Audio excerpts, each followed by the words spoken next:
Bienvenue dans un voyage au cœur d'un monde oublié, un monde où la nature n'avait aucune limite et où un serpent long comme un bus scolaire régnait en maître absolu sur une jungle brûlante et saturée d'humidité.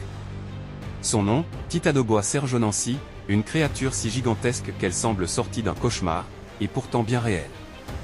Aujourd'hui, tu vas plonger dans son univers, découvrir ce qu'il mangeait, comprendre comment il chassait, et surtout imaginer ce qui se passerait si ce monstre surgissait à nouveau dans notre monde moderne. Prépare-toi, car ce qui suit va te donner des frissons. Titanoboa a été découvert en 2009 dans les mines de charbon de Serjon, en Colombie, et dès les premières analyses, les chercheurs ont compris qu'ils se trouvaient face à quelque chose qui dépassait tout ce que nous connaissions. Ce serpent atteignait entre 14 et 15 mètres de long, pesait près d'une tonne et présentait une épaisseur comparable à la largeur d'un pneu de voiture. C'est aujourd'hui considéré comme le plus grand serpent ayant jamais existé, un titan absolu de la préhistoire. À cette époque, il y a environ 60 millions d'années, la jungle tropicale lui appartenait entièrement, chaque recoin de marécage, chaque tronc submergé, chaque ombre lui servait de territoire. Contrairement aux serpents venimeux d'aujourd'hui, Titanoboa n'avait pas besoin de venin. Il n'en avait tout simplement pas l'utilité. Son arme, bien plus terrible, c'était sa force de constriction dévastatrice. Les scientifiques estiment que sa pression dépassait les 400 kg par centimètre carré, suffisamment pour écraser les os d'un crocodile sans effort, arrêter le cœur d'un bison en moins de 5 secondes, ou réduire en poussière la cage thoracique d'un humain instantanément. Sa puissance était telle que certains chercheurs pensent qu'il était même dangereux pour sa propre espèce.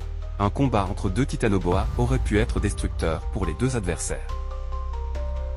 Mais Titanoboa n'était pas qu'un simple prédateur, c'était l'ingénieur invisible de tout son écosystème. Là où il passait, les marées changeaient, les proies adaptaient leur comportement, et même les autres géants de son époque devaient rester sur leur garde. Car ce serpent colossal n'évoluait pas seul dans cette jungle primitive. Dans les eaux sombres du Paléocène, un autre monstre régnait, Purusorus, l'ancêtre titanesque des crocodiles modernes. Une bête cuirassée, longue de 10 mètres, au crâne aussi massif qu'un bélier de guerre. Un prédateur qui, aujourd'hui encore, aurait fait trembler n'importe quel animal.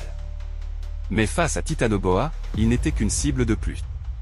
Quand ces deux titans se retrouvaient dans le même territoire, la forêt se figeait. Les eaux devenaient silencieuses, comme si la nature elle-même retenait son souffle.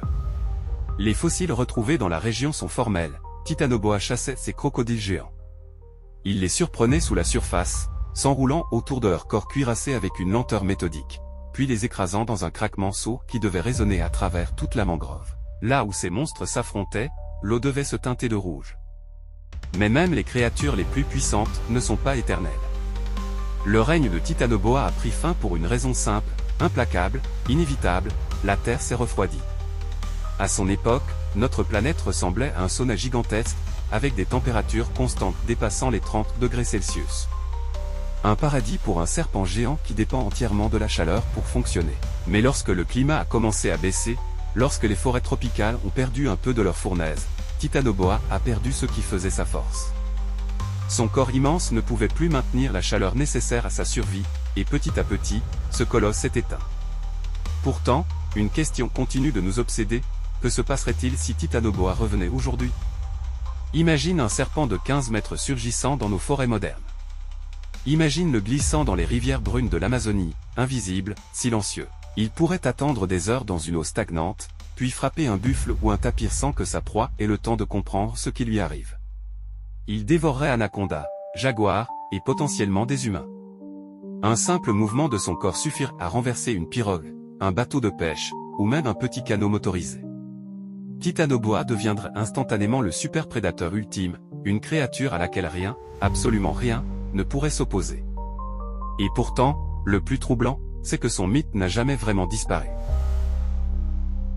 Dans certaines régions reculées d'Amazonie, des villageois racontent encore avoir vu des serpents dépassant les 20 mètres.